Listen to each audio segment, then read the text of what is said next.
On to race number 7, and the 7th on the programme is a Class 3 contest over the 1,200 metres. This one headed by Telecom Puma. Third last time out behind Dream Come True. That was over the 1,000 metres up in trip here. Endearing, course and discipline, 2 stars back behind Prance Dragon last time. Mr. Genuine sorts the cheek pieces for the blinkers.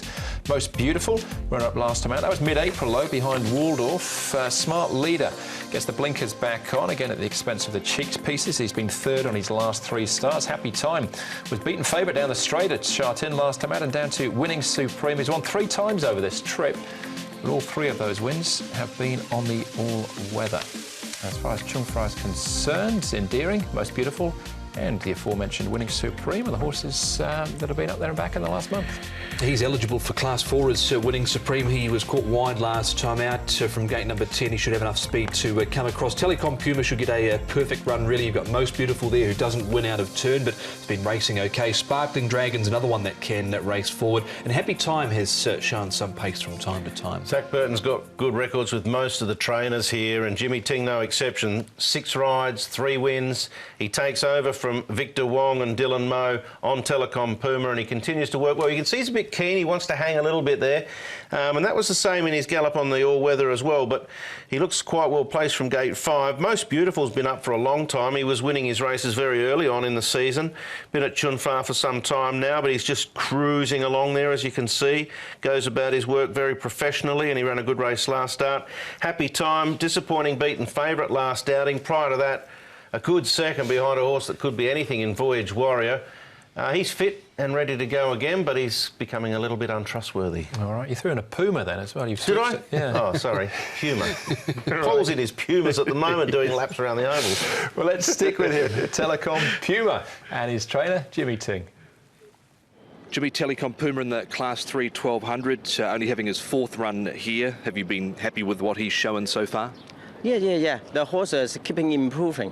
So I hope that this time he's improved a bit more.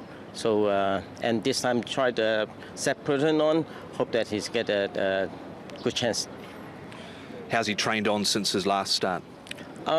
He's keeping improving, and the horse is not so strong now. I hope that in the race he's shown me that he's shown me that he's improved. He's performed well enough at a high class in New Zealand in some strong races. Does that give you confidence that he can get to a decent level here? Yeah, I think he's in New Zealand he's done well. I hope that, but he's run a bit more. Hope that he can keep the form in New Zealand. It could be a good night for Jimmy Ting on Wednesday night. That's Telecom Puma. Endearing, a recent winner, and then 3rd last time out. Behind, well, again, we're looking at this Prance Dragon race. Loving a Boom running 2nd. Yep, and prior to that, he defeated Harrier Jet. He's got good stats at Happy Valley over the 1,200 metres. Only the 1 win from 18 in this class, which concerns me a little bit. And he is a horse that's performed OK on the all-weather too. I left him out. I thought 9 was awkward. Yeah, I left him out as well for that same reason. He's holding form at the moment. Chad Schofield seems to get the best out of him, but I've left him out. All right, Mr. Genuine, stable in form here. David Hall, they've switched the headgear, cheek pieces off, blinkers go on. He's got some good early pace, this horse, Mr. Genuine. He dropped back to midfield last time out after jumping well, and he boxed on relatively well. The top 2 cleared out. You've got Planet Star, Fat Turtle. He was running on the best of the rest there over the concluding stages by himself. Have I got him in? Yeah, I've got him in here with the blinkers going on for the first time, Poon riding. 8-year-old, but age doesn't seem to be taking its toll on him. He's still finding the line well. Wouldn't be surprised if he hit the frame. All right, Sparkling Dragon. Tactically speaking, they've probably got options from barrier 6, fresh up since March, and he's got a good first-up record too. Overall, he's got quite a good record. He's had 11 starts for 3 wins, 3/3, a couple of 4ths. Tony Millard's had him now for 3, and I think he's been quite honest in all of them. He's been narrowly beaten here in a 3-way finish, and I think Tony Millard's still working with him to try and get a little bit more from him. Whether he goes back to leading again or taking a sit again, we'll have to wait and see, but I think he'll be there in the finish. He's had 2 recent barrier trials leading into this as well. One was on a really wet or weather surface where he just sort of coasted along for 3rd. All right, barrier 6 for him and Sparkling Dragon. One more to take a check on, and that is Most Beautiful, Danny Shum, Neil Callan. Now, last time we saw him was mid-April when he ran behind Waldorf, yeah. He picked up a win in this class earlier on in this season. Since then, it's been just minor placings, but he's quite honest.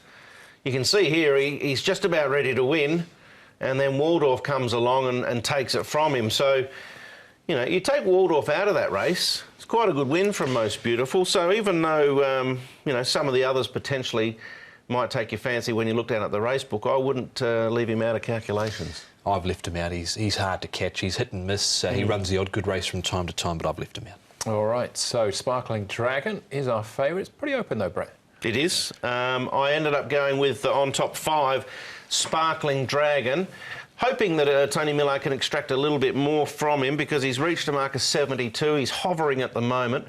Telecom Puma looks like he's got a little bit more in the rating scale to find. Fearless Fire, don't mind him coming back from the trip over the mile to the 1200. He was 6-4, 7-4 favourite in that. You'll get a better price, and Most Beautiful is honest. He's been up for a while, but the good draw should help. So 5196. On top for me is Telecom Puma. Comes into this race with some good overseas form. One of those races he won overseas in New Zealand Group 2 race. He beat home a horse called Bostonian, who's known as the Bostonian, who's come out and won at Group 1 level recently in Australia. Mr. Genuine goes in. Fearless Fire, he had a good barrier draw, but he got caught wide last time out. And Sparkling Dragon, 1, 4, 9 and 5. So the Doomben 10,000, was it? Yeah. I think he was 40 to 1 though, wasn't he? He had a great first up record. He did. Sparkling Dragon for me as well. Same queue as Brett, in actual fact. 5 and 1 there in race number 7. All right, one more race to go. Race number 8 plus all the best bets. That comes up next.